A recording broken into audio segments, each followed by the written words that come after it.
The Las Vegas Raiders wanted to make a trade with the Jets, and the Jets said, no soup for you. They rejected them. We'll talk about it and what is ahead on the NFL trade deadline and who is no longer going to be moved. Let's roll.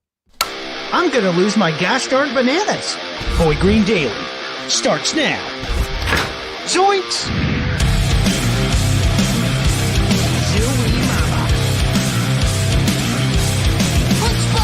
I made it clear that my intention was to play, and my intention was to play for the New York Jets. You're fucking wrong!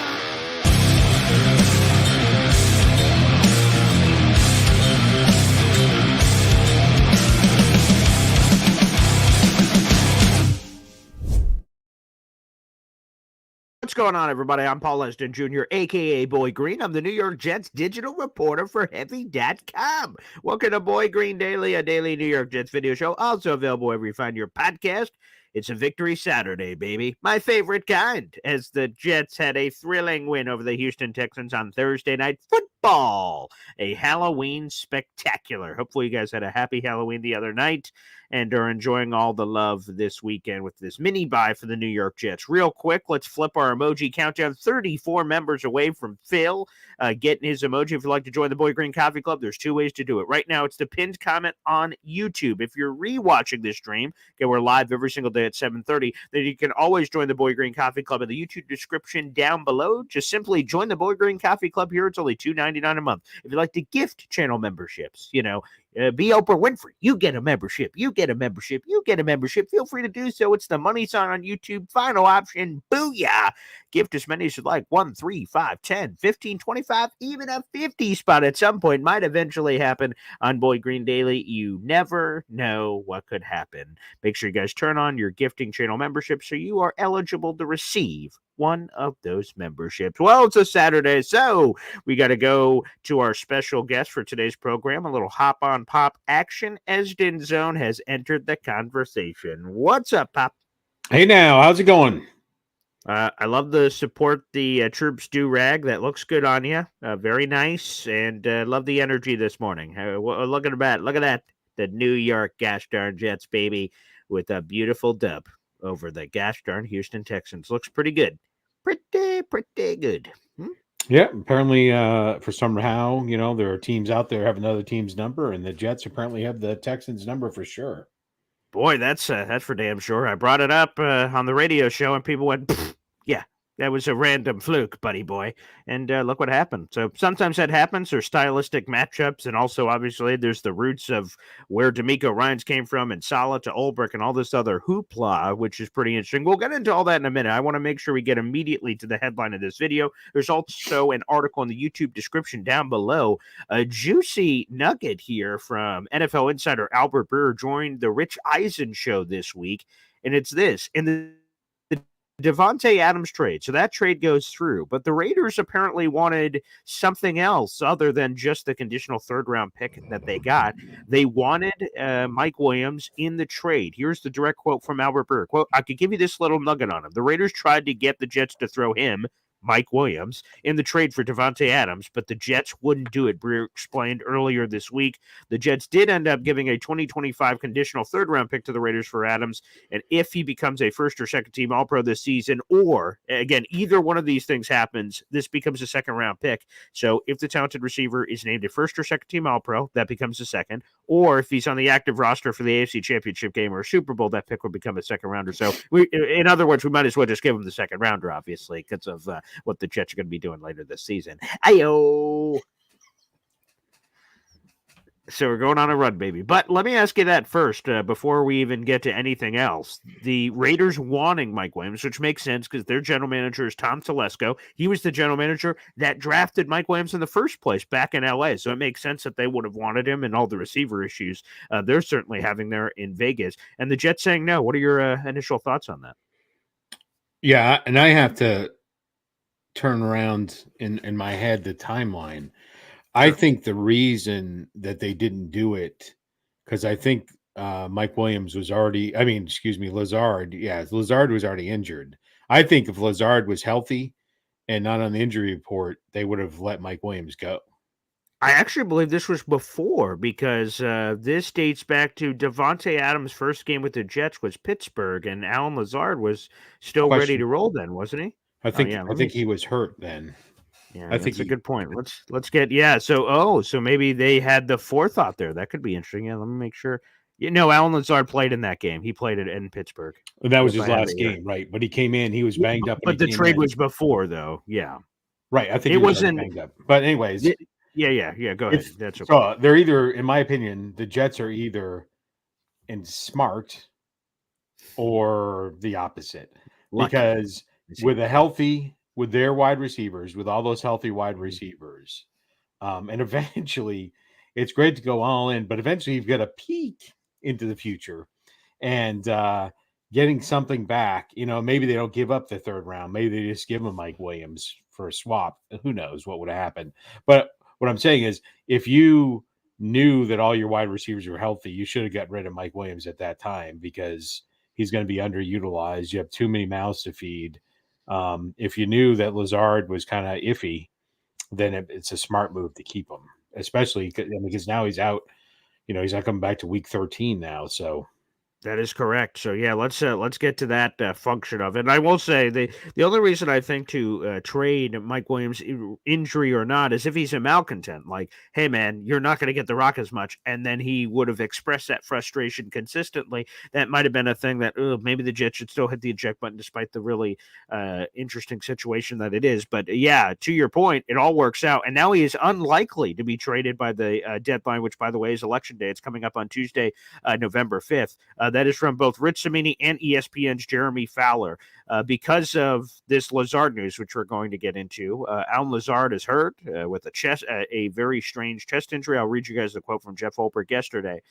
Because of that, they're going to keep Mike Williams and retain him to have the depth. So let's just get into that with Lazard. He was placed on IR ahead of this Texans game, so the Texans game counts towards the minimum 4 you have to miss. And I want to make sure it's clear. It is 4 games you have to miss, not 4 weeks. The Jets have a bye week in the middle of this 4-pack, but that does not count as one of the games. The same sort of thing happened with Tua down in Miami. They had a bye in between these 4 games. That didn't take place of one of the games. So the earliest that Alan Lazard could return, to your point, is the week 14 road trip to the Miami Dolphins. And you start going through them. We just had week 9. The rest of the NFL is going to play their week 9. There's week 10, there's week 11. The Jets have a bye in week 12, and then week 13 they play Seattle. So those are going to be the 4 games, and then the comeback for Miami. And here was the quote, very strange, bizarre quote from Jeff Ulbrich on Lazard, which again is why it doesn't sound like Mike Williams going anywhere. This is from Ulbrich yesterday with a media conference call. Quote, and this is all in the YouTube description down below in the article. Lazard's injury is a strange one as far as like the time it takes to heal it. It is a really weird range of time. We just thought the best thing to do was to give him an opportunity to get 4 weeks to get fully healthy and get ready to finish the season off strong with us. Putting him on IR, it was just a decision we made based upon a really funky injury that we just wanted to make sure we didn't rush him back from. So sounds really strange. And now all of a sudden it sounds like Mike Williams is not only not going to be traded, but one of your starting 3 receivers moving forward. Yeah, and in either way, and I would also say it depends what you're going to get. Right. Sure. What's the offset? Is there an upside? If you're trading him away for whatever, Nathaniel Which it Hackett sounds throwing like. him a bag of peanuts when he's doing the concessions unfortunately. in the stands, Yeah. then it makes sense to keep him because he has value, right? He is a 50-50 guy or hopefully 80-20 guy. He jumps, he's solid. And he's a good option to have if you're not going to get anything for him, unless there was potentially some salary cap relief. So you could sign somebody to stop the freaking run. Because the Houston Texans would have beaten the Jets. Those holes in the first half that Mixon was running through, oh my God. We could have rolled your great-grandmother's casket sideways and spinning before she touched anybody. And so the Houston was just too dumb to keep it up. But I mean, I was literally shocked, and I'm not trying to exaggerate. The holes in a couple of those plays in the first half, I've never seen anything like how big those holes were. And it was That is a need. But anyways, I digress. Yeah, Mike Williams, I think he's a valuable asset. If Lazard was healthy, it probably would have been beneficial if they could have got some value out of him. That's for sure. Yeah, financially, the Jets have it's kind of a unique contract structure of how he was signed. They wouldn't have gotten much cap relief. It would have been somewhere in the ballpark of under $1 million in cap relief by moving him. And unfortunately, the value, it sounds like, would have been either a late round pick or a late round pick swap. So, unfortunately, for all those reasons and all those things, they He's wouldn't going to have bring more value than that. So, correct, right? Maybe you can help me out. I got a question for you. It seems like the Jets are doing some snaky shit with the IR, right? And what I mean by that, and so it's like they could be and I don't know, but it seems like the NFL might be going, what are you doing over there? I wasn't going to get into this, but since you brought it up, let's go to it. I'm going to play this, and you're okay. So, of course, what my father is talking about is Greg Zerline. So, okay, Jeff Ulbrich earlier this week, he speaks with the media, and as in it's not unique to him. It's any coach would do what he did. And at the beginning of a press conference, what you do is you give the injury report and you list everybody. And you give their practice status. So this guy's a limited participant. This guy's a full participant. This guy's a this. This guy's a this. They're projections. Of course, different things can certainly happen if new information presents itself. But Jeff Ulbrich went through a very lengthy injury report on the New York Jets. And he gave all kinds of injuries. Someone he didn't mention being injured was Greg Zerline. He, from all accounts, he was healthy. Then all of a sudden, a random bit of time later, just so you know, guys, the injury report coming out, Greg Zerline's hurt. And we're like, well, Greg Zerline hurt? Well, how? What happened? Well, that happens earlier this week. We're on a short week, so we don't speak with Ulbrich as many times as we normally would. So our next chance to talk to Ulbrich was yesterday. Here's the Q&A between Ulbrich and the media on so this Zerline injury. That's kind of interesting. Here we go. What happened with Zerline in terms of popping up with an injury on Tuesday and then you guys putting him on IR? Yeah, he was out there training, doing his normal kicking routine, and some things came up medically. So we thought the best decision was put him on IR and give him an opportunity to get healthy. Some things came up. Here's what really happened. Let's be honest. What came up? He hit his menstrual cycle. I mean, what are we talking about? Like his other kicking leg is hurt, but not hurt enough where, okay, so here's what happened. Okay, and man, if I'm the NFL, I certainly look into this. I'm trying not to advocate for the Jets getting punished, but so let me just get this straight. Let's get the timeline right, okay? So Greg Zerline sucks all season, has more missed field goals than any kicker in the league. He stinks. And so he leads fans the league. He leads the league. And fans and everybody are calling for this guy to get cut. For some reason, Jeff Ulbrich of the Jets refused to cut him. They keep every opportunity over the last week. Let's use 7 days as an example. They're like, we trusted the guy. Let's do a kicking competition. We'll keep you guys posted. We'll see what happens. And then the more they talk, the more you're like, are they keeping Greg Zerline? This seems very strange. Most people would have cut him immediately on the Monday after the Patriots game. That seems very bizarre. And then conveniently, the Jets go, oh, wait a second. We signed Zerline to a 2-year deal. We gave him $4.1 million guaranteed. The fans hate his guts. They don't want him. But we don't want to just eat the money. If Zerline was I have a little black lung, Pa. Okay, we can put him on IR. He goes out of the spotlight, of course. He's removed from it. He's still on the team, and he rehabs in heavy quotations. We go to a new kicker in the meantime because you would be awarded a roster spot in the meantime while he's healing whatever he's healing. You could choose to bring him back at any time you want because there are a certain amount of players on a per-season basis you're allowed to return to IR. So whenever the Jets saw fit, they could just return him back to the team in a unique way. So it sounds like what they're doing is he's signed to a 2-year deal. They already gave him $4.1 million guaranteed this offseason. And this is a unique way to take him out of the spotlight because obviously he's mentally fucked right now. And then eventually, whenever they see fit, and let's say Riley Patterson or God knows whoever kicker they have is struggling, they can bring Zerline back and give him another roll of the dice and save him for next year. So, yeah, it seems like some incredibly sketchy, shady shit the Jets are doing here to keep Zerline and maximize the roster. Yeah, I think what they did, I think if you cut him, like the check comes due, right? Sure, that's So I don't think you can certainly stretch possible, his cutting him. I don't think you can stretch his payment in the for middle of a next year. season. I don't think so, because there's no post June 1 cut. Like, you're in the middle of a season, so there's no later option to do that. So yeah, maybe that's true as well. But yeah, it's very weird. The ultimate result of what I said is, I believe, the reason that they already paid him and they want to find a way to do it. Now, the thing from the NFL that's interesting is, like, if he has something wrong with his leg and he's just not kicking as well, like, how do you, the NFL, say, oh, wait a second, let us give him a medical test and see? Because if he just says, oh, my leg doesn't feel right, and the Jets go, man, you know what, let's get you healthy. I don't know how the NFL regulates that. You know what I mean? Yeah, if right. he says, I blew up my ACL, let me check. Oh, yep, his ACL's gone. Like, those kind of things you could check. But if he just goes, my leg doesn't feel good, then how do you, like, you can't regulate that if you're the NFL. It depends on the way the Jets, if questioned, answer the questions, right?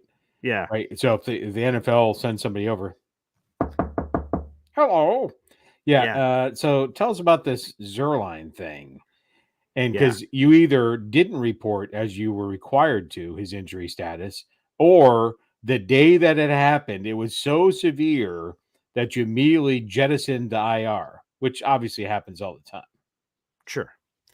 Well, I'll do this. Let me throw up one from EZ. Can you use IR for mental illness? And actually, the answer is yes, because the first player that comes to mind is Calvin Ridley. He was with the Atlanta Falcons. He had personal issues, and the Falcons were able to put him on IR to deal with the personal issues. He never ended up playing for the Falcons again, because they ended up trading him later the next year to the Jacksonville Jaguars. So I guess technically, I didn't even think about that, but the Jets could also sell it in that way, that, like, he got the yips, basically, and able to use it. So if the Falcons could do that for Calvin Ridley for his personal issues, why can't you twist that the other way for Zerline if he has the yips? So, by the way, but again, it seems, could you bring Easy's comment back up for a second? Yeah, sure. Okay.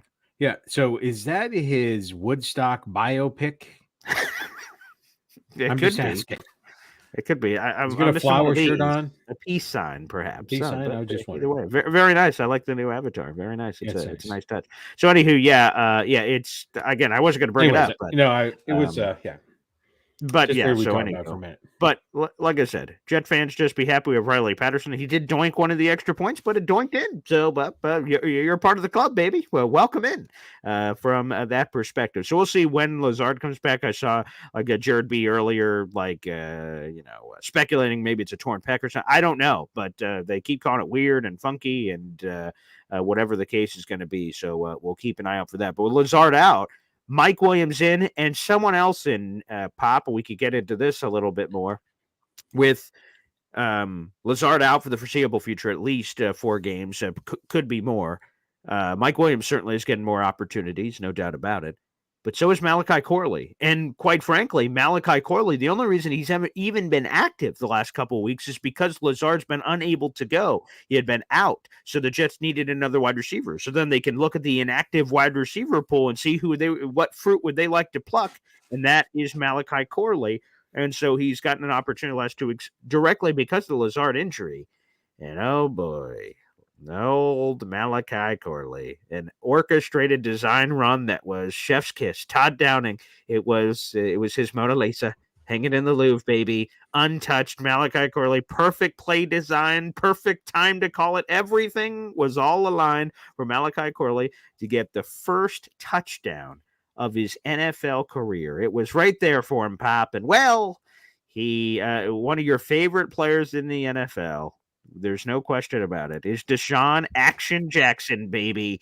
And Deshaun Jackson did it twice, once in college and once in the pros, is when he was able to do that, is dropping the football behind him and right before he crossed the end zone. And unfortunately for Malachi Corley, if the ball just would have stayed there, no one grabbed it or even handed it to the official or anything, If it would have just stayed right there, the Jets would have gotten the ball at the spot of the fumble, which would have been the 1-inch line, and Malachi Corley could have learned this lesson by no punishment whatsoever. But unfortunately, the ball went and just rolled over the goal line, which instead of a touchdown for the Jets and leading 7-0 in this ball game, the Texans get the ball at the 20 with a touchback is how it ended up going there for old Malachi Corley.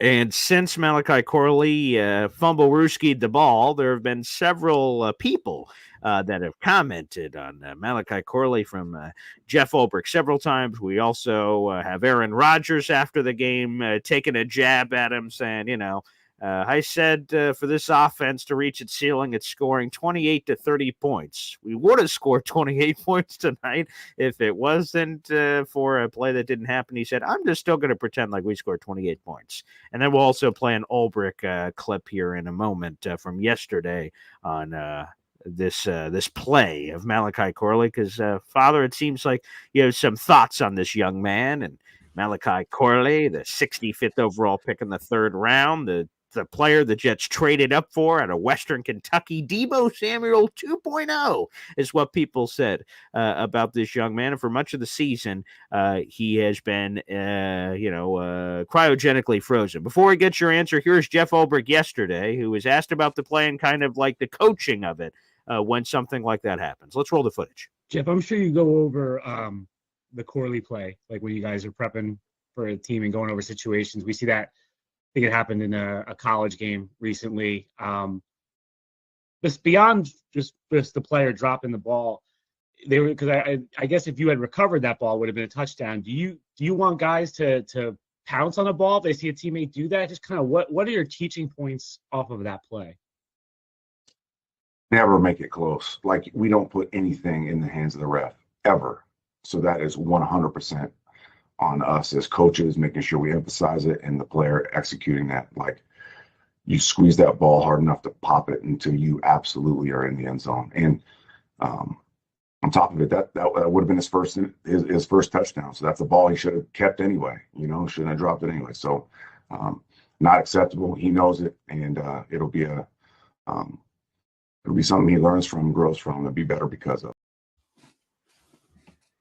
I mean, that's true. When I said after the game, wouldn't that be a football you hold on to for dear life? It's a football you probably would have wanted. From that perspective, I would have thought, for old Malachi Corley. And Malachi Corley didn't get many reps after that in the game, after how everything transpired from that standpoint. And not that that's incredibly surprising based on that, but that was Jeff Ulbrich speaking to the media yesterday. That was after the game, not immediately after the game. He speaks to the media a few hours later on the next day. So it's like Friday afternoon, Friday morning is when Jeff Ulbrich spoke there. We'll also play in a few moments Jeff Ulbrich's immediate comments after the game. But let's get your thoughts on it, Papa.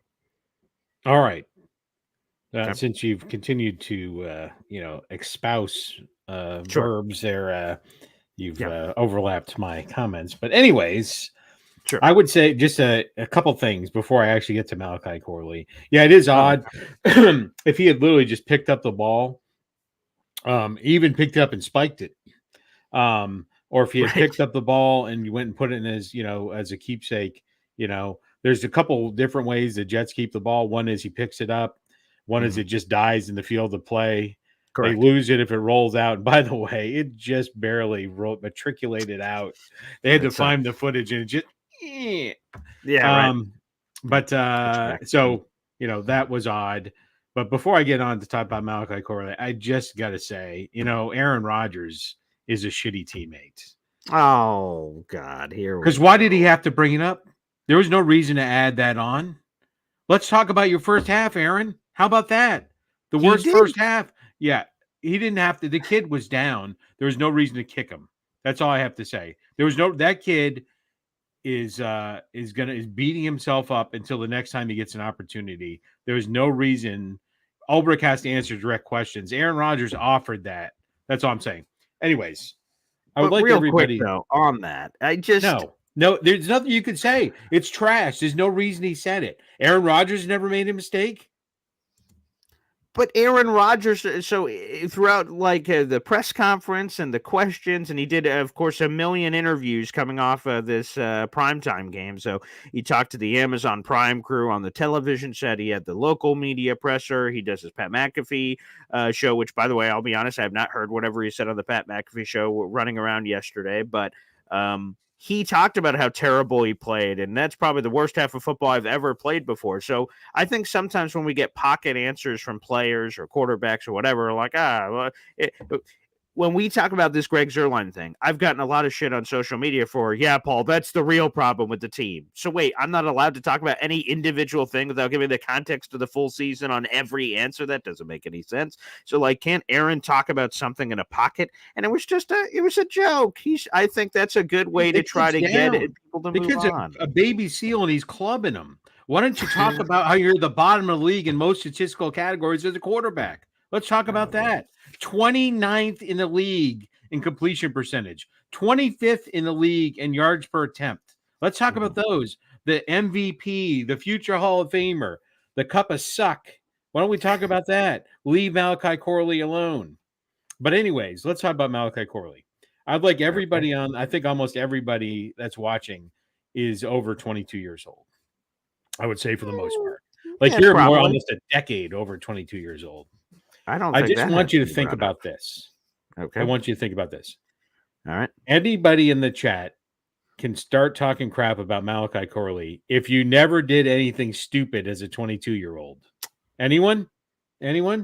Also this kid essentially was the first person drafted in the third round. He was. He was drafted in the very first pick. Yep, that's correct. Yep, the Jets traded up for him. Yep. And so recognize, and he had success. He's a team guy. We talked about before. He stayed at Western Kentucky when he could have transferred. All these transfer portals, all this other horse crap. NIL, right? And I don't imagine that his career through the first 9 games is gone. Forget this game for a second. The first 8 games probably wasn't what he thought it was going to be, and so he finally has an opportunity to get in there, and it runs perfectly. He runs in, and you just got excited, right? I don't think, yes, was it a mistake? Yes. Do you need to talk to him? Yes. Do you need to string him up? No. And by the way, just by the fact, and back to Hackett being phenomenal, they should run this play 3 or 4 times a game, and maybe once you give it to him, right? Have him do that end around rush. That works. He's the guy to run it for the Jets. You don't want you can't always be Garrett Wilson. If you're going to have him, you bring him in. You do that play 3 or 4 times a game, and you hand it to him maybe once, maybe hand it to him twice, maybe none. But that stirs up the defense and opens the threat of it. What we need to do. So all I'm saying is he's a young kid. He made a mistake. It literally was no harm, no foul. Nothing happened. Nothing happened with that. They get the ball back. What do you mean? Game. They won the game. We never got the 7 points back. That was a touchdown. But they won the game. Okay, so the Jets won the game, so he kind of gets a pass. But if they would have lost the game by any margin of 7 points or fewer, this kid we would have been allowed to put his head on a pike. No, I don't. Again, he's a 22-year-old kid. I'm just saying I don't understand. Right. It's obviously he made a mistake. By the way, he's not the first person in the NFL to make this mistake. Many players in the NFL have made the same mistake. It's not an excuse. It's not an excuse. But he has talent, right? You can understand how he got there, and I think we need to give him a break. That's what I think. And I don't know we give people breaks. You normally don't, so I guess you're getting soft with age. The only thing I would say, though, is that, I covered it in a piece of that people were calling for in the middle of the game. This article I wrote on Malachi Corley posted before the game was even over. People were calling for him to be left on the bus and all these other things and cut and all that. I think that kind of talk is crazy. Cutting a kid who's first off a rookie contract and team control and all this other jazz. It'd be wild to overreact to that level. We're not going to cut Zerline. How are we going to cut Malachi Corley from that perspective? But here's a couple of things. First off, let's play the Aaron Rodgers thing that I'm going to be honest. Sometimes when I tweet out clips pop, I'm like, oh, this is going to go viral, or this is just I'm just presenting this information to people, do what they will. This Aaron Rodgers clip I'm about to play, it's 18 seconds. It's just a hit of his joke of Malachi Corley. It's going viral on Twitter right now. It's got, let me see, I have it here right in front of me. It's already got over 1 million views. So this has gone viral. But I think Aaron Rodgers just cracking a joke, which again, to me, I think can lighten the mood on it because it's coming up as a topic everywhere. So the worst moment of Malachi Corley's life, and the leader of the team is making jokes about it. That's great. Wow. I'm sure everybody, like, that's inspirational leadership. Like, gee willik, the guy's down and out. The guy's got a knife to his wrist. And Aaron Rodgers like, here, let me help you out with that. Here you go. Here's the clip. I said we need to score 28 to 30 points. Tonight I'm counting 28. We scored 21, and we had another, issue there at the goal line. But I'm proud of the way we responded in the second half. Yeah, see, it's just, again, he said before the game, those were viral comments from Aaron Rodgers about what he expects this offense to do. And if they don't live up to this mark, it's a disappointment of not living up to expectations at scoring 30 to 28 points on a week-to-week basis of being able to do that. The Jets technically only scored 21 in this game, but of course he's referencing the Corley touchdown that shoulda, coulda, woulda counted, which would have put them in that stratosphere of points that he was talking about. And also, let's get to this. I want to play this one real quick. This is from Olbrick for 30 seconds. Right immediately after the game, talking about Corley and the teaching moment that apparently exists here. When that Malachi play happens, I mean, you've had a lot of bad stuff happen to you guys in the last few weeks. What is going through your mind there, and how do you overcome that? Definitely frustrated, to be honest, and angry at the same time. But what an amazing opportunity for this kid to grow and learn from. I promise you, 10 years from now, when he's still playing in this league, that will never happen again. What did you say to him after that? What's that? What did you say to him after that? First of all, you can't do that. And second of all, you owe us one. That's a good way to handle it. Interim coach, Jeff. That's Ulbrich a phenomenal way to handle it. Ulbrich did it exactly right. And he was asked the question. He was directly asked a question. He didn't just trot it out. He was asked a question. That was a phenomenal, right? I don't know little about Ulbrich, but I know that he has a potential and he is a leader just by the way he answered that question. Again, I know you're the no fun police with Rodgers. He's cracking a joke. He's not the only one that cracked a joke, but I think that is a great way to just kind of diffuse the situation. Everyone's going to be talking about it. Or if Rodgers didn't bring that up, 1 million people all over social media are bringing up the Corley mistake. And for him to just kind of, thank God the Jets won. That's how I feel for Corley, because if the Jets would have lost, there'd be torches and pitchforks and everything else for Malachi Corley if they would have lost for that critically dumbass mistake. But the good news is they won, so it's a little easier to learn a lesson like that when you win. If you would have cost the team, boy, I think there would be a lot of crap being thrown at Malachi Corley right now. So, but let's not neglect the fact that they should be aware of the effectiveness of that play and consider, that's going to be a plug and play at least a couple times a game. Yeah, and your Cowboys do it. They do it a little too much to bring in your Dallas Cowboys into the conversation. And for those who have not been seeing Cowboys games, you won't have any idea what I'm talking about. Excuse me, but on kick returns, you're allowed to have either one or two return men back there in the landing zone, as it's called. Like I'm doing the laser beam from Austin Powers there. But they have two guys back there, and almost on every return, they bring one guy to the right and one guy's kind of floating to the left, and it's like a fake pitch. Now, if that works, then the other team hesitates for just a moment for the potential of him actually handing it off and how the angles would have to change in a special teams play.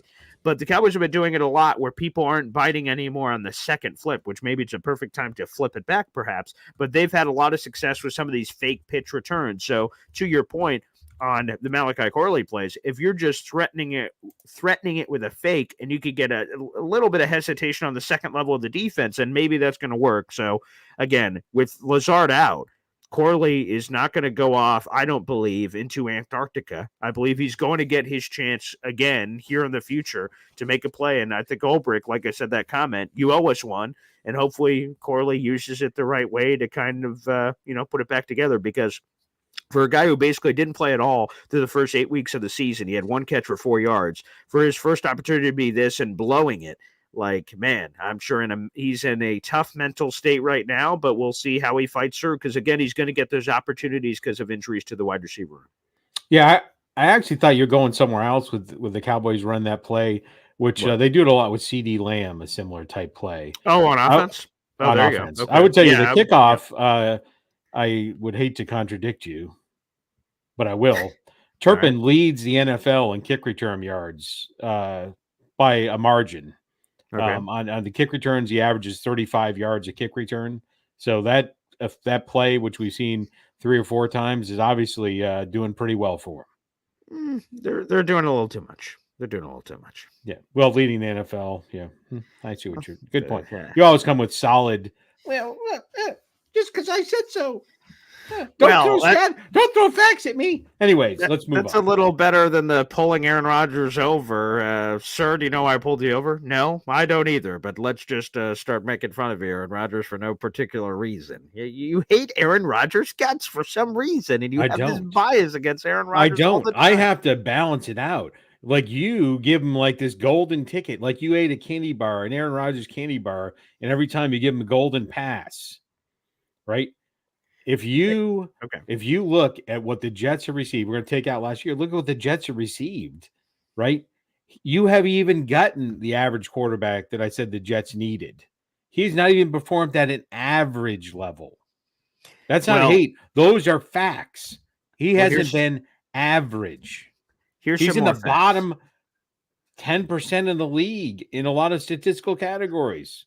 Well, I'll tell you this. He was pretty darn good in that second half. He was 15 of 18. That's an 83% completion percentage, 3 touchdowns, just under 200 yards passing. How about this, Dad? He's number 1 in those statistics in second halves of Week 9.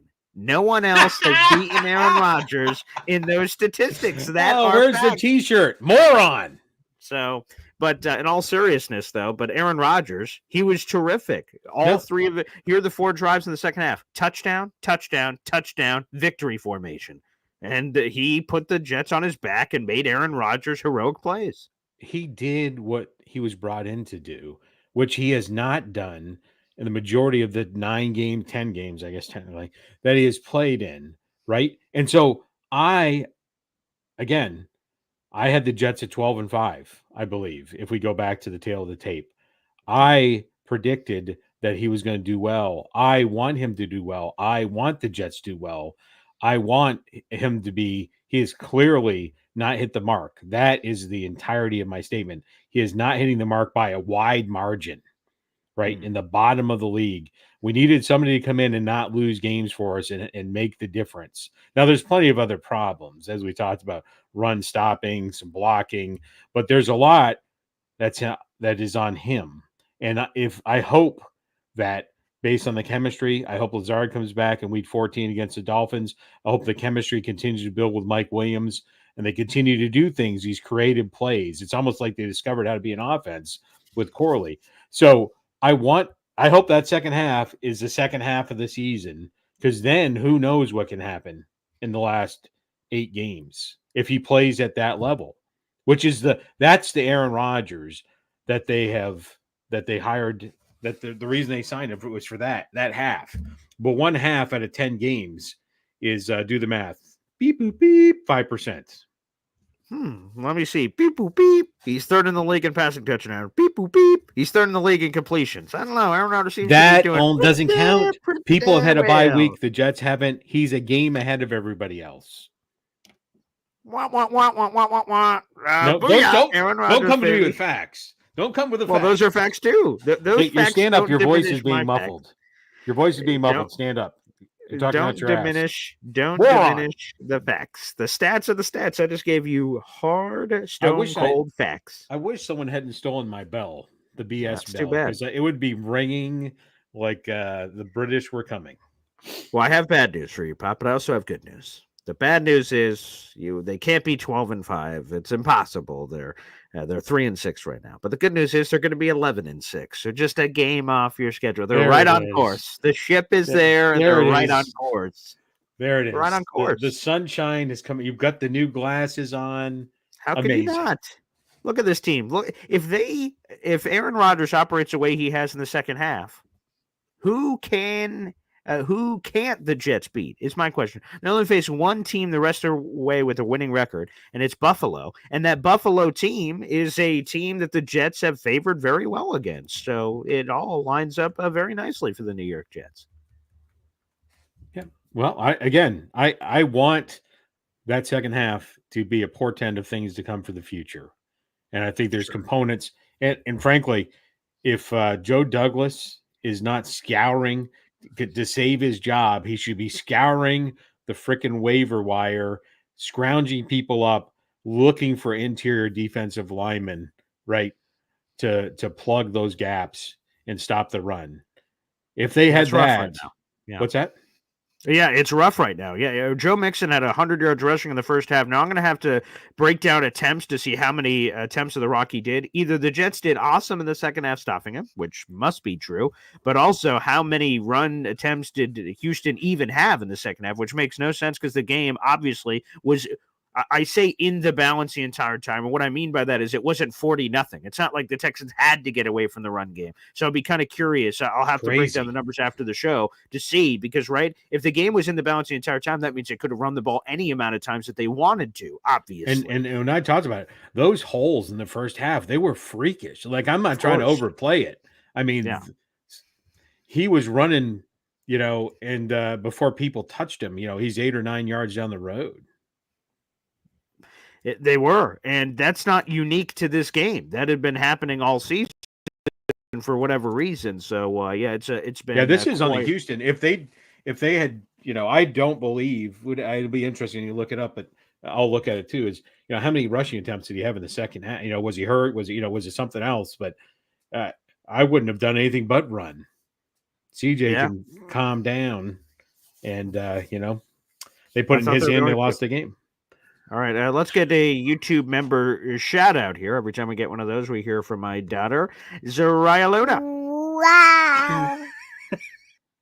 Backwoods aren't cool. Member for a month. We appreciate that. Sauce needs to hit the ladders. Boy, Sauce has had a rough year. There's no question about it. Again, some of the coverage analytics he actually still favors quite well in, but obviously physicality, tackling, and his interception list streak is extended to 33 games. It might even be 34 now, I believe. So I'll have to double check that. It's hard to keep track with all the numbers because I wish he'd just end the streak and then I could start a much smaller number, perhaps. But Sauce has been going through some business here. We'll see what happens here in the near future, but that certainly has been the case. Is there anything else, Pop, you wanted to get to before we open up the phone lines to all the animals watching? No, it's going to be this is a good, let's go back to that. It is a great momentum builder, right? The next two games are probably outside the Bills, right? They're like the sneaky, they play the Cardinals and the Colts. Right. Yeah. Those two games, super important before the bye. No doubt. And, really understanding and coming up with that game plan and doing these mixing up things, right? 2 games ago, how they used Breece Hall, phenomenal. Use all of your weapons. Use all the weapons. Use Malachi Corley and similar things like that. Run plays for him like that. The kid has speed, incredible speed. And he has the ability to break tackles, right? And so, whatever you're going to do to hold him accountable, you should do that. But don't neglect him for that. You've missed opportunities. You couldn't say he couldn't have added value the first 8 games. He couldn't have done something to help you out the first 8 games. What are you doing? So I think that's it. These next, really, if the Jets are going to have a chance, if there's going to be a chance, it's 5-6 going into the bye. That's a chance. And these 2 games are not easy games. Definitely not. I think the Cardinals are very Jekyll and Hyde. Some weeks they are among the elite teams in the league, and they've dropped 40 on people this year. But then there have been weeks where they're really bad. The thing that worries me, we'll get more into it next week, is when we'll really get into it for the Cardinals game. Kyler Murray scares the crap out of me. The Jets are absolutely untamed animals as it comes to pass rush lanes, and they are wild and allow big, massive gaps in terms of gap integrity. And C.J. Stroud and your grandmother all see it go, oh, here we go. Whoop. I can just run through this and dance to the prayer. And it doesn't matter if the Jets have elite coverage on the other side. If we're getting that looseness up front, then people are just getting automatic scramble opportunities, which, by the way, C.J. Stroud had like 50 yards rushing in the game, somewhere in that ballpark. Drake May and Jacoby Brissett both had runs, which is a big reason the Jets lost in New England the previous week. So, yeah, and Kyler Murray, look at his stats, people. If you have not seen Cardinals games this year, he's had multiple 40, 50-yard touchdown runs where he just breaks it and he sees it. And one time he started celebrating against the 49ers like 30 yards out. He threw his hand up because he said, these bastards ain't catching me. He is incredibly dangerous, so the Jets have to mind their P's and Q's. And then you have the complete opposite the next week. Joe Flacco has the mobility of a parked car, but hey, man, he could still sling it. So those next 2 weeks will be important. And, man, I think visually seeing 5 and 6, which is possible, of course, doing that right before the bye, man, that can be all this rest. I think someone said it, Papa, during the press conference. The Jets play like 2 games or something. It can't be 2 games. I don't know what it is, but they have like 30-day span. They only play like insert amount of games. It's like 2 or 3 games because of the bye week and this 10-day break and all this other jazz. They play very few games in the month of December.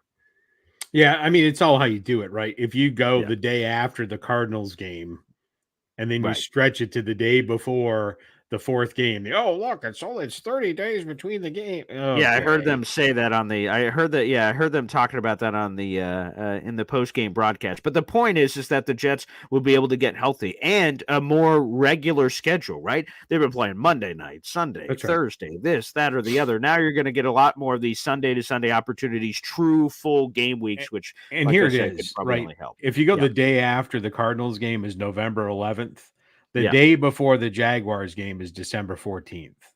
So you church that up, right? And you're like, oh, they only play 3 games in whatever that 34 days. Yeah. Okay. But then if you add a day to either end, they play 5 games in 35 days. So it's all how you look at it this way. Yeah. It's all the numbers. It's all the numbers. But the good thing is, in all reality, obviously, Aaron Rodgers and this team is going to get a lot of rest. These mini buys, they probably hurt immediately, but winning the Thursday night, as the Jets have done twice this season, it's got to feel good as you get this extra rest. Now, what the Jets need to prove is they could do something with the extra rest, because the Jets have historically been a terrible team as it pertains to extra rest. When they have extra time to prepare, it normally goes bad. Like the really good coaches, Andy Reid, when he has extra time, he's like, oh, great, I've got more to add to the playbook here. For the Jets, there's always been more time to fuck around and overthink it more times than not, which has been a lot tougher. So with that being said, let me open up the phone lines here. If you guys would like to call into the show, you guys can feel free to do so. That is now the pinned comment on YouTube. That's youtube.com/BoyGreen25. We have 700 people in the room. Thanks for calling in, everybody, or watching the show. Excuse me. We appreciate it. If you're watching on Facebook or Twitter and you want to call in, you have to do so on YouTube. So be on YouTube for that to flip over. Make sure you guys like the video, hit subscribe, and again, join the Boy Green Coffee Club. We're getting closer and closer for Phil. We had a nice surge of memberships the last couple of days, which has certainly been a lot of fun. All right, let's go to the phone lines first. We got Big Green here on the show. What's up, Big Green? Nothing much. How's your morning going? Oh, not too shabby. I think we should hit the waiver wire. Get Perion Winfrey. I don't know where he's at. Former Jets. Okay, there you go. Why not? Okay. Yeah, we need a big run stuffer. Yeah, let me see. Perion Winfrey. Where's that bastard been? I have not heard from him in a while. He is a defensive tackle for the Birmingham Stallions of the United Football League. Yeah, call him up. Okay, we'll give him a call. Okay, Perion Winfrey. I like it. That's all I got. I'm about to pull into work right now. But all right, you guys have a good one. Go Jets. You too, Big Green. I appreciate it. Yeah, Perion Winfrey. I believe the reason why, so the Jets took a chance on him. Obviously, he's had a little bit of a checkered past, allegedly. You guys can Google that if you'd like.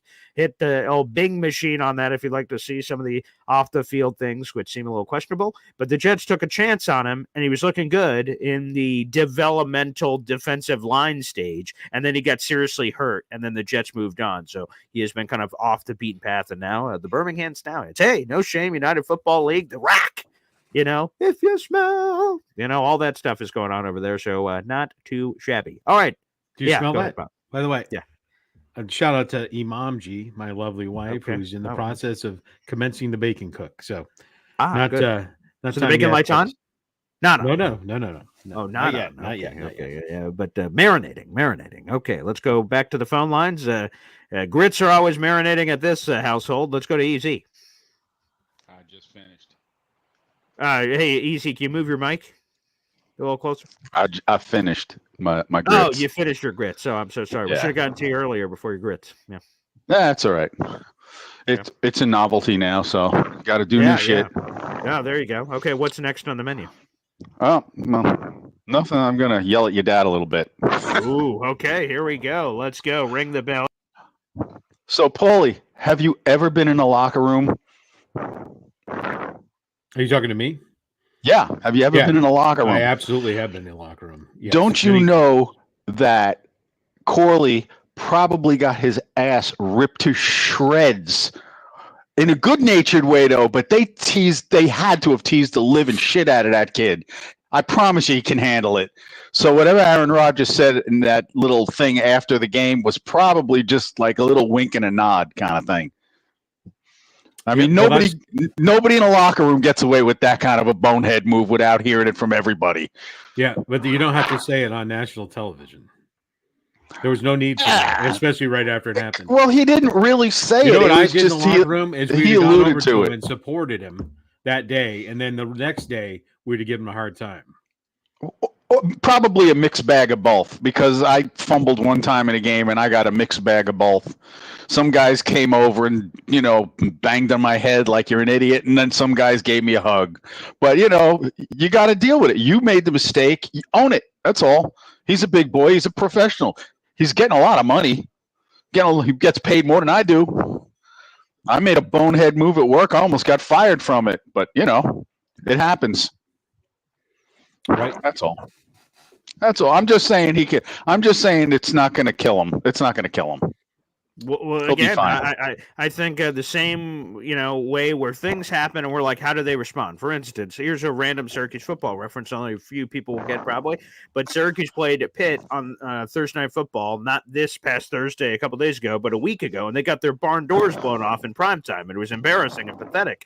And how will Syracuse respond? They have a really interesting opponent coming up here in a couple of hours at noon. How do they respond? Same thing for Corley. I'll be curious because I don't think he got many reps after this mistake in this game Thursday night. So how does he perform against Cardinals? How does he do? Because I think he's going to get reps and opportunities. That'd be interesting. I think they need to put him right back out in the field. That's the only way to heal this. Just put him right back out there and let him do what he needs to do. Anyway, I had another point. I brought this up on Jake Asman the other day. Sure. I equated the Corley fumble in the end zone as absolute rock bottom for the Jets season. That was it. That was the actual bottom of the hole right there. I felt it. And I can justify this being the turnaround point. Because when we finally scored our first touchdown, the guy hits the extra point, blinks it off the upright, only this time it went in. Yeah. So I think that was the turnaround, the turning point. Yeah, I said it the other day, too. Here was another one, right? So the Texans kick a field goal. It's a 14-13 game in the fourth quarter, and you're like, okay, here we go. Take the points off. Right. That's what I was going to say. The ref throws a flag. Never take the points off. That is the rule of thumb. Never take the points off. Never. Because you never know what's going to happen the next play. It could be a bad snap. Jet gets the ball, runs it back for a touchdown. Never take the points off. I would have done exactly what the Texans did. I would have loved. I would have taken the 1st and goal. But either because the Jets are an idiot thing, you're not supposed to touch a long snapper. That's a protected position because he's in a compromising position, so he could get seriously hurt. So the Jets were an idiot. The Texans were like, "Oh, thanks for the 1st and goal, you idiots." So they take the points off the board instead of 14-13. It goes back to 14-10. Texans, bing, boom, bam, three and out. Okay, we'll just kick the field goal here, and it doinks off, and they miss it. So another turning point is the Jets, as everyone likes to do, jetting, doing stupid things for the opponent, and it working out. Because if they didn't jet, that's 14-13, the end of the game. That's where I'm saying going to tie the game with a touchdown 2 points. So to your point, right? It could. That's where I'm saying the Malachi Corley fumble was the worst thing of the season because everyone and their mother who was watching that was saying, "How many more ways can the Jets figure out how to lose a game?" Yeah. And and it's all up from here, easy. It's all up from here. But Pop, I do have one more question before we move on. Have you actually been in a locker room, man? Have you actually been in a locker room? Huh? You are a moron. All right, let's go to our next caller here. Tony Alexio here on the show. What's up, Tony? Good morning, gentlemen. Mr. Eston, I really enjoyed your points, and especially the last one. Not the last one, but one of the prior ones when you said about putting in getting a defensive tackle. I mean, right from the San Francisco game, that guy Mason eating us up, and they've been eating us up alive. Why couldn't JD get a 300-pound fatty to plug into the line?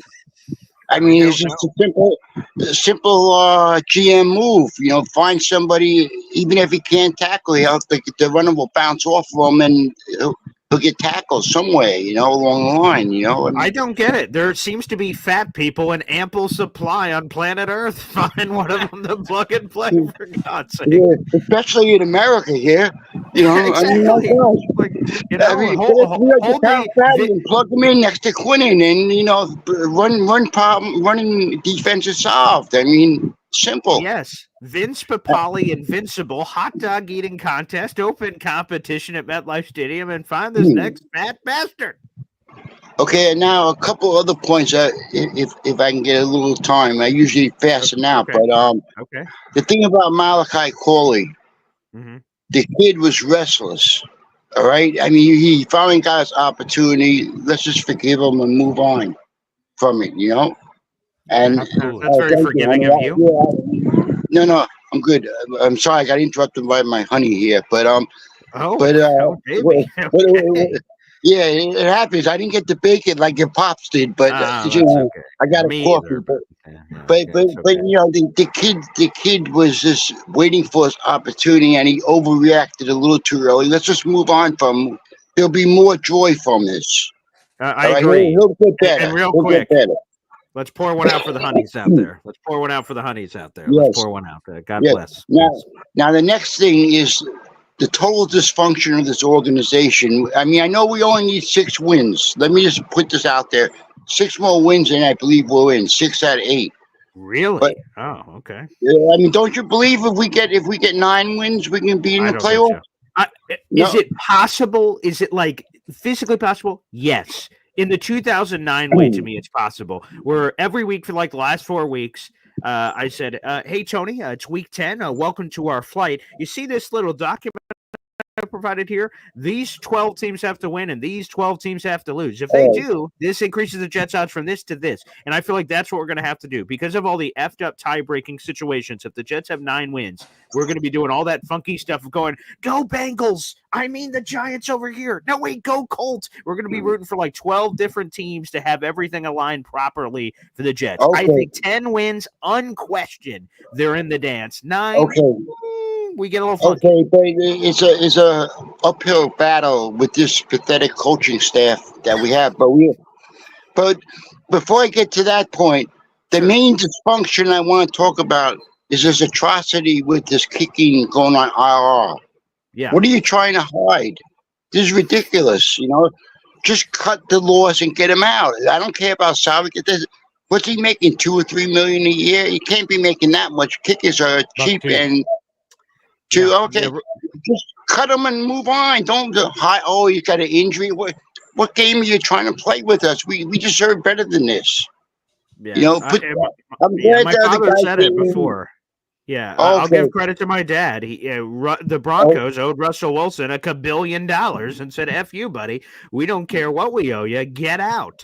And obviously, Right. this Greg Zerline money is nowhere near the Russell Wilson money. And the more my dad said that, the more I thought about it. You're right. Eat your loss. It sucks, but it is what it is. It happened. It's $4.1 million fully guaranteed is what they owed him on the deal. So he gets that no matter what. If he gets hit by a bus tomorrow, they owe him the $4.1 million. So yeah, I don't know why they're playing this game. Well, I mean, I know why they're trying. It's 2 years out, and maybe if he had this historic season last year, he can get back to that, is what the Jets are convincing themselves of. But it just seems kind of shady from accountability standpoint. If this guy blew it, like, he should pay the consequences, not get to hide out in the back room. But it is what it is.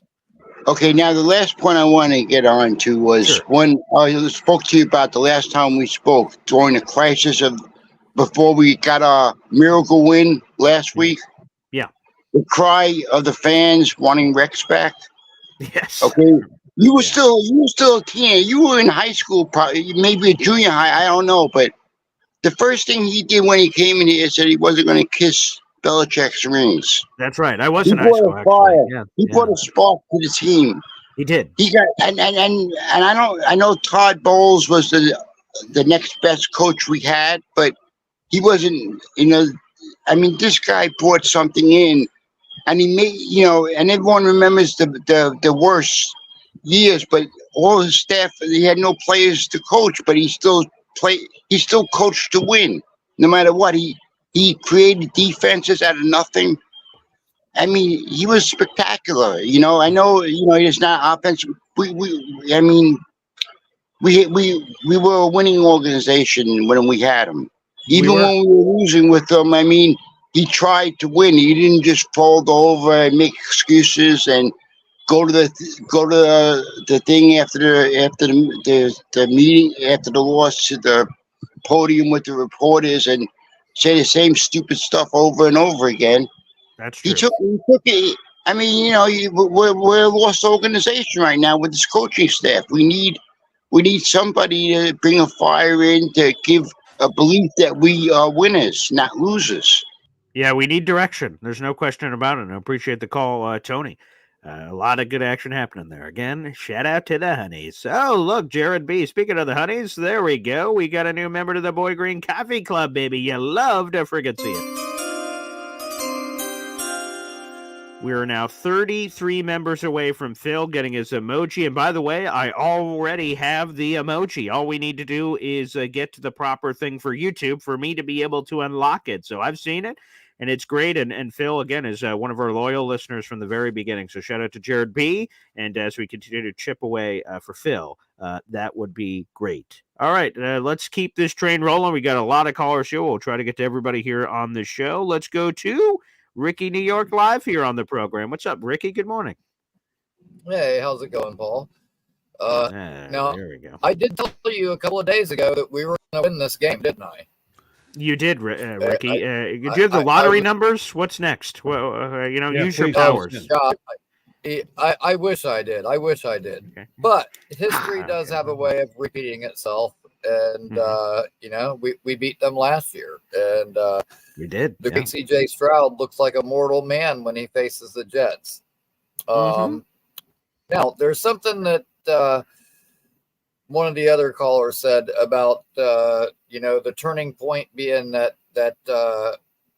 bouncing off the upright and actually the doinking, right? Things going well, right. All these situations, yeah. However, I would agree that the Corley thing was probably the low point of the season. Like that was what else can go wrong? That felt bad. Ripping the heart out of the fans one last time, but good. But I would disagree that kick was the turning point. I think the turning point was the Tyler Conklin play where the ball gets stripped and the guy runs down the field and scores a touchdown, and that touchdown does not stand because that guy that ran for that touchdown was former New York Jet Neville Hewitt.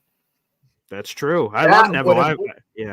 Yeah, that would have been the most Jets thing ever if one of our former players would have stuck it to us like that, and it would have stuck.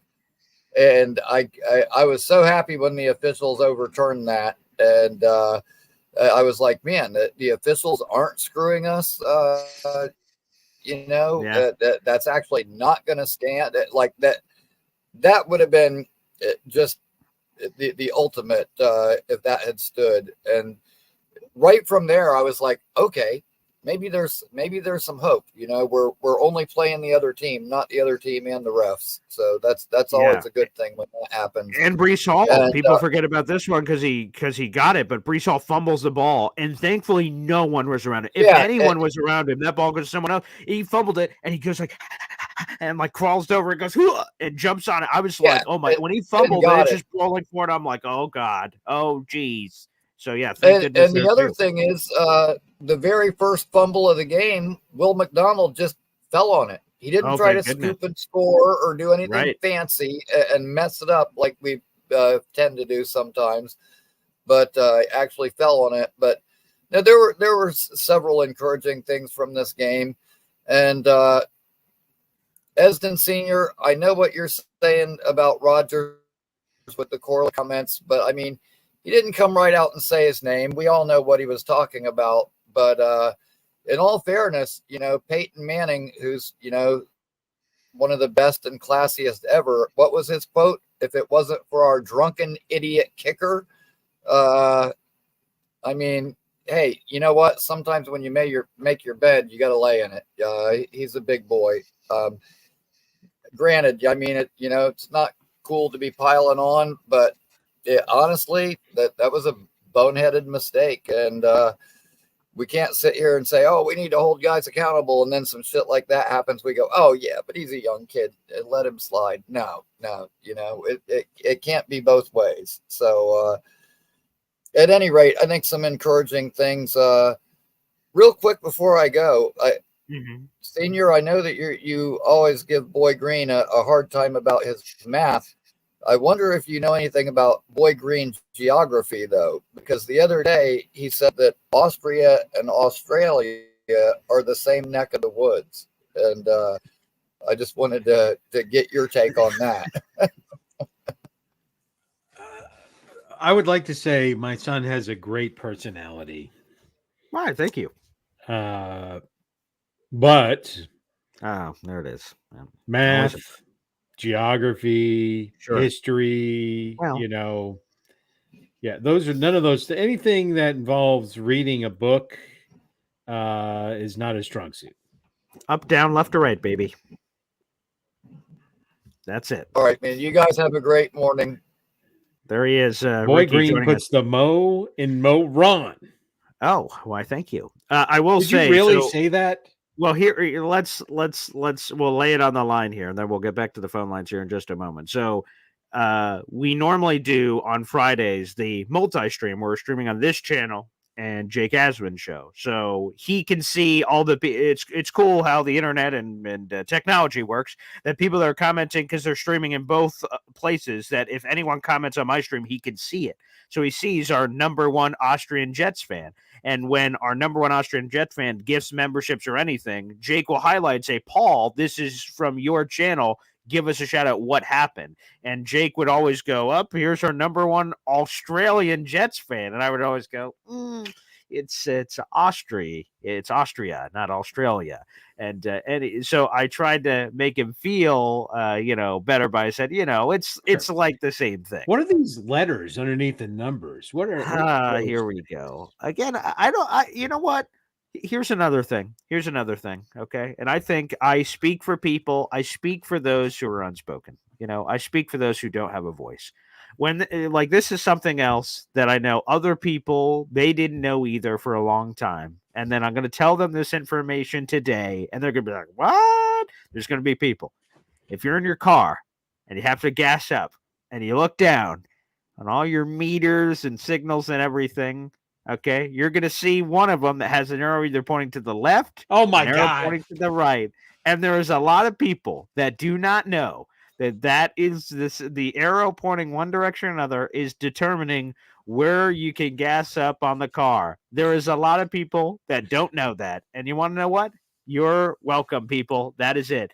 Okay. If on my car, it's on the left. And I'm like, oh, cool. So that means I got to pull in this way to make sure I'm able to gas up and not pull in incorrectly. 1,000%. People don't know that. I just help them out. All right. Let me tell you something. Please do. It is better. Okay. To stay quiet and have people think you're an idiot than to open your mouth and remove all doubts. Ricky is a really loyal caller to the show. I don't think that's a proper way to talk to him, but hey, different strokes, I guess. We all know I wasn't talking to Ricky from New York. That's some big tree. Where are you going to put it? Clark? Well, yeah, bend over. I'll show you. You can't talk to me that way. I wasn't talking to you. That's right. Zoinks. All right, let's go back to the phone lines. It's almost time to pull out our Griswold shirts. So. Oh, that's true. We're getting there. I already saw the Christmas commercials. NY Jets FL here, and actually, NY Jets FL. Before we get to you, our number one Austrian Jets fan just gifted a membership, baby. Okay. Oh, yeah, baby. There you go. And if we're being honest, Patrick Hill, you're now a member to the Boy Green Coffee Club. Shout out there.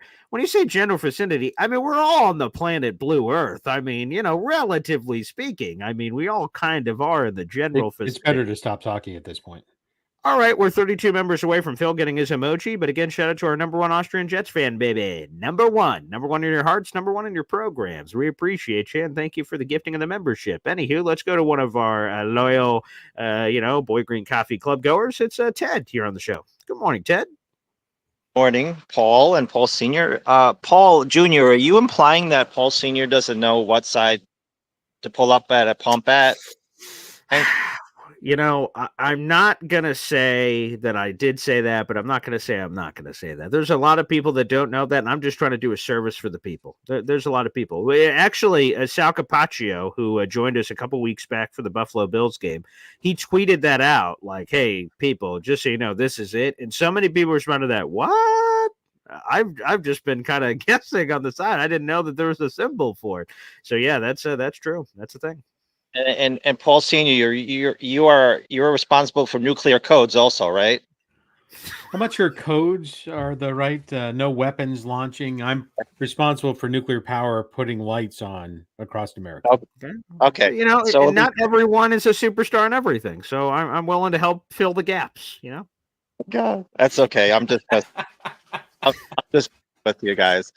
I have a lot of optimism because I was just looking at the schedule, and based on Rodgers' fresh legs, he's finally going to get a break that he needs. You could see the guy needed a break to get fresh legs, and that run in the that was called back. I think you're going to see a lot more of that, and we haven't seen that in the past few weeks because he's been banged up, and the linesman hasn't helped him exactly. If you look at some of these. That's too bad, Ted. I just wanted to jump on that because, man, that play would be running all over Jets social media right now with Aaron Rodgers dodging tacklers, diving forward, getting tackled, him getting fired up, like spiking the ball. Like that would have set that shoulda, coulda, woulda set MetLife on fire and fans on fire because we'd be using that as a motivational video. And they were like, Olufashnu held, who, by the way, is playing guard for the first time. So, like, the play never counts. But to your point, that would have so taken us to another level, converting this long third down. Man, it's too bad it didn't count. But, yeah, Rodgers obviously needs the juice.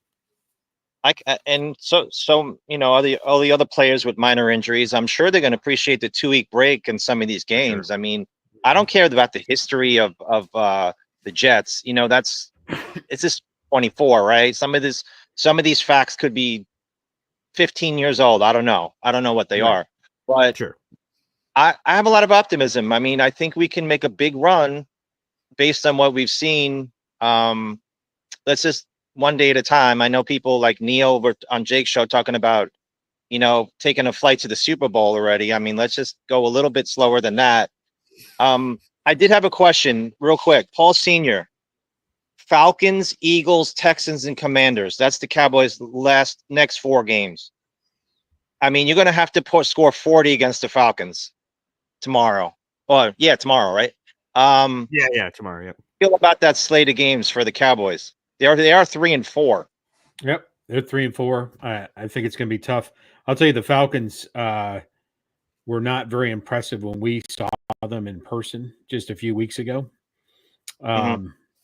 And so, yeah, it's going to be tough. They're either going to show up or they're not. I mean, really, those 4 games are going to determine, at least it may not set them up that they're going to go somewhere, but it's definitely going to set them up that they're not. If they don't win, they've got to win 2 or 3 out of those 4, and they've got a tough stretch. So, what kills them is similar to the Jets. They can't run the ball. They can't stop the run. It's the same problem. A lot of injuries too. You guys get banged up on the defense. I mean, Well, let's there's be realistic. at a starting 22, I believe the Cowboys are down 8. So, Wow. But everybody gets hurt. A lot of them are all pros or Pro Bowlers on the defense for the Cowboys. So, I mean, yeah. So, Yeah. but whatever. We'll see. We'll see. Yep. Let's go on a run, Paul. Evidently, my timing was really bad on my Garrett Wilson take, that he had an electrifying game that on the week I called him out and said I wanted to possibly. I want to thank you, and I think all Jet fans should, because I heard that they were passing around that clip in the locker room, and that was motivating for Garrett Wilson to turn his season around. So again, NY Jets FL, I wouldn't say it was wrong timing. I would say it's ideal timing, perfect timing to help turn him around. So NY Jets FL, all we have to do is hashtag thank you, Ted, for what you did for this team and Garrett Wilson. Thank you. That is not true, correct? Another hell yeah, that's true. It was in between Definitely. the team. Thank you. It could have been. Yeah, right. The chance were going back and forth. They were back to back for sure. No, I mean it. To me, I think it's awesome that we are able, because like I know people are like jabbing you and kind of giving you crap, but I look at it the same thing as a Malachi Corley thing, right? Like, okay, we're all making fun of in all good fun. He's still on the team and everything, and we're moving forward. Like, we should hold guys accountable. Like for me, on the post-game show yesterday, a lot of people were saying, "Oh, Paul, now you like the Jets again." Like, loser, you jumped off the bandwagon. I'm like, jump off the bandwagon? I do a show every day. What do you mean? They lost 5 games in a row. We should say negative things about them when they lose 5 games in a row. Everything can't be rose-colored glasses. You have to have some realism. So I was having people giving me shit. I said, hey, if you want to give me shit for talking crap about a team that lost 5 games in a row, so be it. Throw the shots over here. But I think it's good that we all hold players accountable. If we're being real, to your point, Ted, about Garrett Wilson, he had the boneheaded drop against Pittsburgh that completely ended that game at the beginning of the second half. Garrett Wilson dropped the touchdown that you were talking about, that he had it squeezed. And if you're the superstar player, you hold on to the ball, you get hit, and you get back up. Oh, there's the big play. So 1,000%, Garrett Wilson has not played to his full capabilities this season. And you called him out of saying, hey, buddy, are you a number 1 wide receiver? I even said it earlier this year. People are not giving me as much crap. Apparently, they like throwing rocks harder at you. Works for me, baby. Hey, I'm glad that you're diving in front of these bullets. But I called out Garrett Wilson to say, are you a number 1 wide receiver? Prove it. So 1,000%, I'm all for it. And he earned that criticism, right? Yeah. Those first 6-7 games, those still happen, by the way. Check the record. And he's a piece of that score. He owns part of that score. Well, Garrett, you got to repeat what you just did, son. So you better get some rest. So let's take a little bit of a break, and you guys have a great weekend. I hope everything works out. Notre Dame playing today? I'm not even sure. I'm working a lot. Bye week. Okay. They get the week off. So we'll have Syracuse at noon. So we'll look at that. Thanks, Ted. Oh, there you go. All right, guys. Take care. Okay, there he is. Ted joining us here on the program. By the way, you didn't hear it, but it just came over the airwaves in the house, at least. Leave that boy alone. I love it. It's good to have some defense. I'm operating on an island over here, and it's okay with all my success, fame, and glory. I get a lot of time alone, so it's good to have some defense. So there you go. All right, let's go to our next caller. We've got our Fulton Mraz here. What's up, buddy? Hello, how are you guys doing? Yeah, doing great. How are you, man? Good. Just been busy. Been keeping myself busy. IU is playing today against Michigan State. So the 8-0, the undefeated team. So what will you guys say for the IU fans who are watching this? Yeah, I hope everyone gets in some college football action. It should be a lot of fun. Again, we're Syracuse fans, so we'll be seeing Syracuse, Virginia Tech. That's at noon here in the JMA Wireless Dome here in Syracuse. So that'll be cool. There's a lot of good college football games. I'm looking forward to all of them. Yep, exactly. But I've got some big news for you. Breaking. Okay, lay it on us. Let's go. I am going to be in this Christmas concert this year. Congratulations. In my town. Yep. And I'll be playing and singing the ukulele, Joy to the World. Ukulele? Yes. Wow. Nice. Okay. The ukulele. That's Do you have it on you? Do you have the Yes, ukulele? I do. Okay, Yes, play us I a do. song. Let's go. Let's get some ukulele action. Let's not upset Hep here. Just Okay. I Oh, will wow. let you. You're stepping on Hep's territory, but I respect it. Okay, go ahead. Yeah, let's hear some ukulele.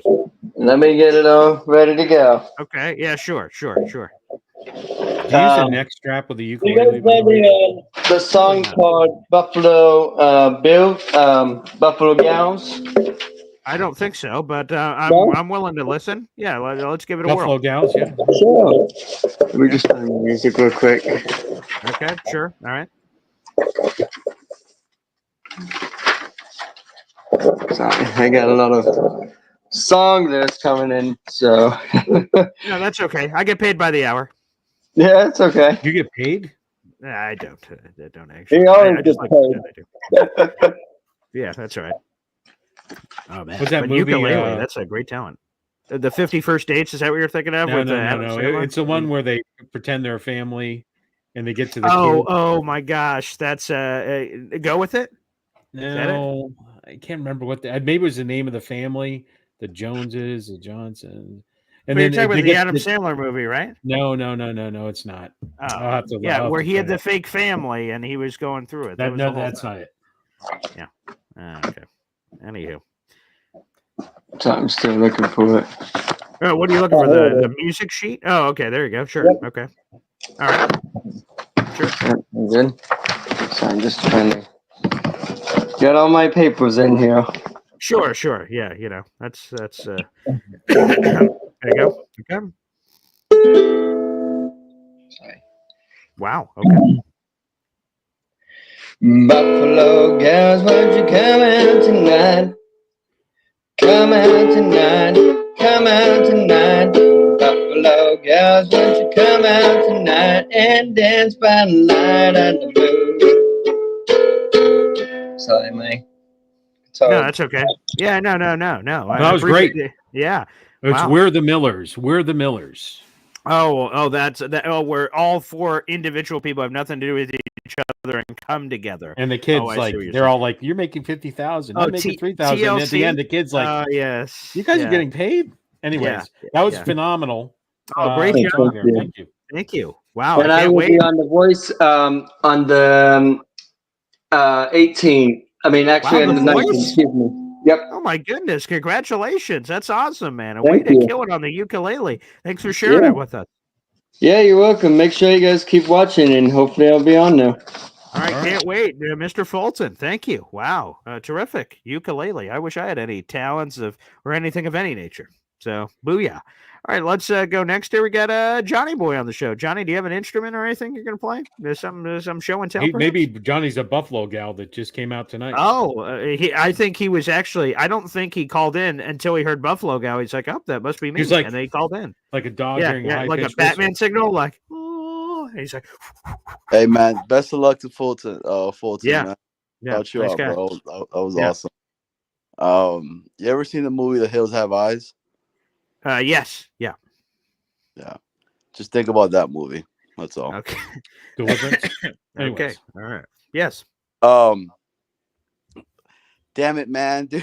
Why'd you put me on after that guy? Which, by the way, Terrence Hill says you can beatbox. Is that true? No, cannot.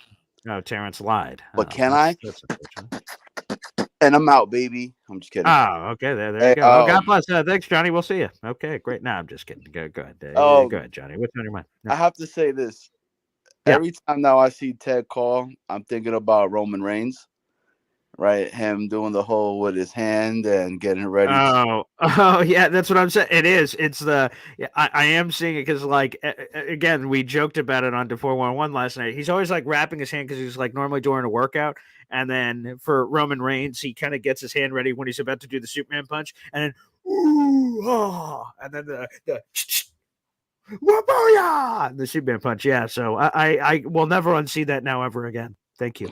Yeah, I can't either, man. Just with everybody now that calls in, I'm all just like looking, bro. Paying When attention. DJ Yeah, calls, see. I'm just like, you know what I mean? This is awesome. Morning, morning, Papa Ezin. How you holding up, man? I'm doing great. I'm doing great. And it's great Oh. that you called in because after you're done, the bacon light has been lit. Okay, there you go. So you're the last caller. You're the chosen one, Johnny. Buffalo gal. You're it. Beautiful.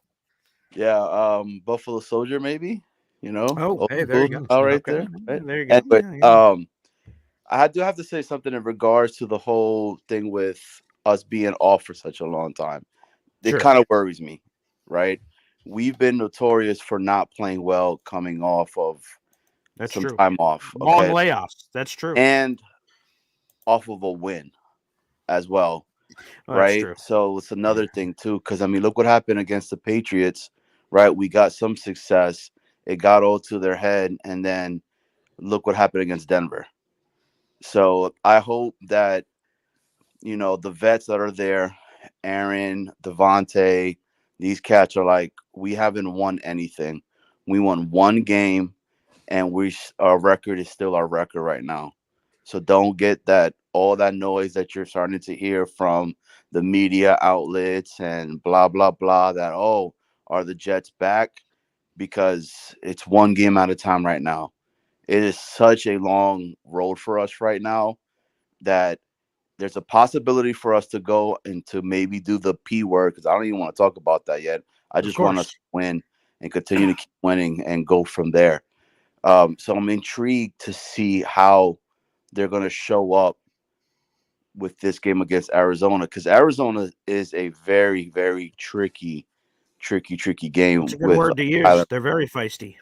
Exactly. And John Connor too. That's the other person that James Conner. Yeah. Dude, I'm all Yeah, messed up because of that. You know, the call, bro. Terminator. Yeah, no. I can Beatbox. understand. Yeah, John Connor. Yeah, that should be a transition. Anytime you're like, you think you're listening, wooka, and then boom, back. Okay, here we are. Oh man, but this is damn dude, that dude messed me up, bro. I had a whole spiel that I was gonna talk about in regards and it threw me off for a loop, bro. I was not ready for that one. So But to your point, like I have Arizona's schedule in front of me. Again, we'll get more into it later this week. They got their barn doors blown off by Washington. They got blown out by Green Bay. They edged out the Chargers. They edged out the Dolphins. They've edged out the 49ers in a comeback win. They shoulda, coulda, woulda beaten the Buffalo Bills. Kyler Murray had Marvin Harrison Jr. wide open, and they should have beaten Buffalo in week 1. They blew it and did not. But they've had blowout wins. They blew out the Rams week 2, 41-10. I mean, it shows their capabilities. Like, this is definitely a team. Well, you can't overlook anyone because you're the Jets and you're 3-6. But, like, in particular, the Arizona Cardinals present a lot of issues for the Jets. Exactly. And that's one of the stuff that that I'm worried that I think that we're going to be like, oh, it's the Arizona Cardinals. We should be beating them, blah, blah, blah, which if they're going in with that mentality, then, no, they need to take it Well, one. they have more wins than the Jets. So I don't know why the hell they'd be doing that. They're in first place in the NFC West. They're 4-4. So, Yes. again, it seems really hard to overlook, but I guess you never know. Yeah, so I'm hoping that, they're talking like they take a couple of days off, right, and they get back at it and are practicing hard and all that. And then the Corley situation, right, it was a dumb, boneheaded move. It was stupid. I mean, he was just so hyped, just it's like freaking in the Batman movie, right, when the Joker's talking to Two-Face and he's like, I'm like a dog, and like when I get the rabbit, I don't know what to do with it. That's exactly what happened with Corley and all that. But the other things that he does when he's in, if you watch it, right, his blocking skills are really, really good for a receiver. His analytics are really good as a run blocker by PFF. I was looking at some of those numbers. Yeah, he was one of the leading people. He does have a lot of snaps, obviously, so you have to take the sample size into account. But yeah, it looks really nice. Yeah, so I'm excited for that, and I'm hyped that we get to have a relaxing Sunday. Not have to Thank worry about God. the Jets playing and going Yeah. nuts and everything like that. Enjoy some time with the fam and everything. So really do look forward to that. I really did have a lot of stuff to ask Papa Ezen, but honestly, bro, Fulton done messed me up, man. Like I wasn't ready for that, So uh, I'll make sure I put some notes next time in regards to that. But There you go. That's a Terrence technique. Terrence loves it. He's like, let me give you a few notes. Let me give you a few notes. That's why another thing for Terrence, which now I remember forever now. If there's a lot of people calling in, I don't go to Terrence first because he likes taking notes on every caller, like observations. Like, look at this bastard. Let me do an interrogation. Like, okay, let me say, and then he just like says, okay, here are my observations after watching you for the last 72 hours, and then like here they are. So yeah, Terrence has that going on. And the last thing I would say this, right? I got something Yeah. in regards to the whole situation with the gasoline stuff, right? With the tank and all that. I used to work at Yeah. a gas. My pops owned 2 gas stations back in Long Island back in the day, and I was working as a cashier. And there was this lady, right? So you have the black hose, right, for the diesel, and then you got the green Sure. one for the unleaded, right? So Yep. this lady rolls up in her Mercedes, trying to put diesel into her car where it should only be taken regular unleaded gas. First and foremost, the hole are this small. The holes are that big for a diesel. They're huge. She puts it over it, and it's just spewing out of the car diesel, right? She's like, "Oh my God. Oh my God. Why is it going over?" She takes it out, still pressing the actual Oh God. right, and it's going like this in the air. It's going all over her car, right? Stop it! Stop it! What's why? I'm like, take your effing hand off of the damn thing. And she's like, "Oh, bro, it was dumb, man." Yeah. So when some people make some, but the last thing is this, right? I wanted you to, if you could, do a good imitation of your pops, because that's the last one that was. That was the Oh last. boy.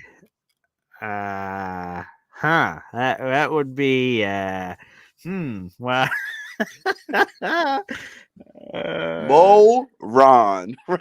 Yeah, there's a lot of those. There'd be a lot of moron. Yeah, he does a lot of that. He gets a little kind of grumbly of like if you start kind of going back and forth with stats, and he's like a beeping a booping a bopping and they does like a little get some Casby action in there. There's but there's a lot of moron. There's a lot of he does a lot of you can't see my glass because it's always the reflection, but he always does a lot of I'm not saying you're an idiot, but yeah, he does a lot of that too. Yeah. There's I could put together a whole thing on my dad. He has he has a lot of things, but for the Man, did I? safety and sanity of the rest of my life, I will choose to opt out at this point.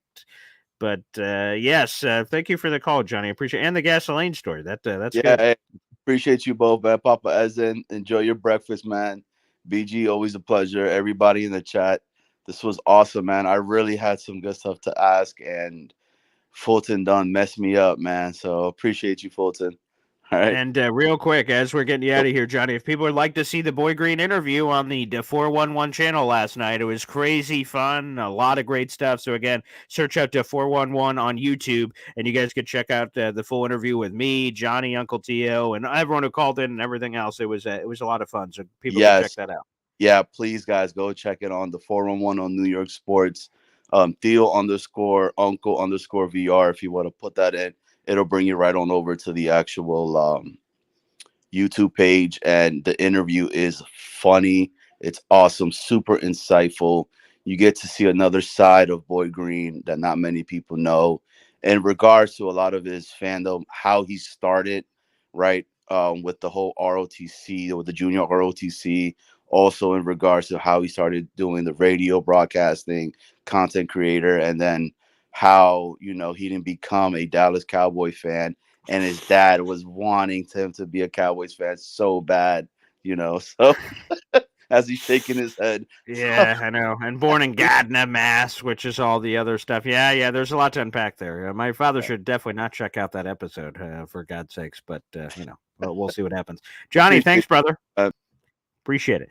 All right, Pop, the bacon light is lit, and it's time to depart. You're on mute. You're on mute, Pop. All right. Have a great. There you go. We'll see you Okay. next Thanks, week. everybody, and we'll see you next time. Take care.